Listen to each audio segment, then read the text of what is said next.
Siz aytayotgan summa vashshi katta aka. Necha pul so'rayapsiz? 5 oling.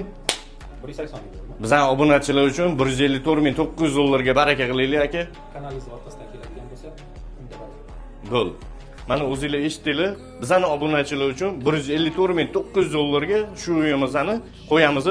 Uy vashshi shikolat. Bu joyimiz Bo'stonliq tumani, Azatbash qo'rg'oni, Xirmontepa ko'chasi.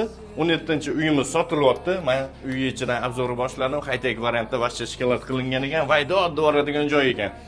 Uyimizni detskiy xonasi bitta kompyuterning stoli ochiq ketilar ekan, egalari aytishi bo'yicha qolgan hamma jihozlar qolar ekan. Konditsionerlari bor. Yonida sanuzelimiz, ko'rasiz mana Hindiston kafellar qo'yilgan ekan, do'q ko'ntirlari uchun отдельно shkaflar qilingan ekan. Do'q ko'ntirli ishlaydi, hamma xonalar отдельно montaj qilingan ekan. Xonalar soni 5 ta.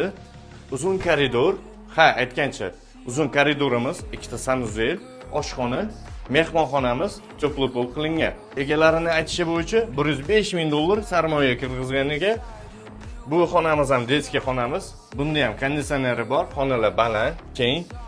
Juda yaxshi remont qilingan. Egalarining aytishi bo'yicha 105 ming dollar sarmoya kirgizgan ekan. Bu xonamiz spalniyamiz, kattalar spalnisi. Yonida o'zini alohida sanuzeli bor. Kattalar sanuzeli, bu yerda ham konditsionerlari bor. Ko'rib turibsizlar, xonalar high-tech stilda, eshiklari yaxshi eshik qo'yilgan ekan, zakaz qilib olib keltirgan ekan. Bu mehmonxonamiz. Mehmonxona ham juda ham chiroyli. Akfa romlar qilingan. Xonalarni ko'rdinglar, high-tech variantda remont qilingan. Eshiklari temir eshiklar qo'yilgan, juda ham chiroyli. Bu joyimiz ko'rasizlar, darvozaxonamiz 4 ta 5 ta mashina bemalol sig'ar ekan. Yeri asosiy qismi orqa tomonda, aytib o'tganimdek, hozir sizlarga oshxonani ko'rsataman. Sizlar videoga like bosib, qizartirib qo'yinglar. Bu videoni shunaqa uy qidirib yurganlarga jo'natib qo'yamiz. Kirganimizda oshxonamizda chiroyli kuxonli mebellar qo'yilgan. Ichidagi hamma jihozlar qolar ekan, high-tech variantda qilingan, ko'rib turibsizlar. Mana eski holatdan qolgan ekan, uy egalari aytishi bo'yicha o'zimga yoqgan shundan qoldirganman deyapti. Bu yerda yonda mehmonxonamiz desa ham bo'ladi. Mana ko'rib turibsizlar, konditsionerlar bor. Mana ularni ham chiroylisidan qo'yilgan, romlari akfa qilingan, quvurg'alar qo'yilgan ekan. Oshxona yonida ham kladovkamiz bor. Endi uyimizning orqa qismiga o'tamiz.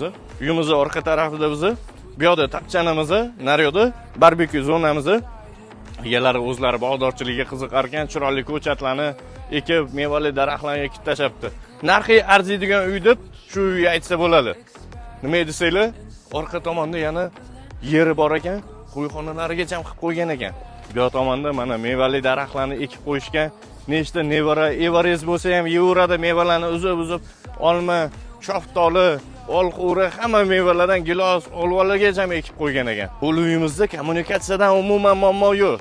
Katta septiklar qilingan ekan. Bu uyimiz maydoni 15.6 sotuv, e'tirof kadastrga kirgizilgan. Hujjatga asosan 6 sotuv. Orqa tomonda ham ko'chasi bor uyimizni, egalari chorva uchun qo'yxona qilib qo'yishgan ekan. Alohida har bitta chelagiga suv tushar ekan. Narxi keladigan bo'lsa, 154.900 dollar so'ralyapti. Egalari bilan gaplashib, yana kelishtirib beradigan qilib qo'ydim. Yana o'tib beradigan joyi bor. Hadodan videoga like bosmabsiz va bitta chiroyli qizartirib qo'ying. Bu videoni shunaqa yer maydon hovli uy qidirib yurganlarga jo'natib qo'yamiz. Bo'stonliq uy bozoriga obuna bo'lib qo'ying.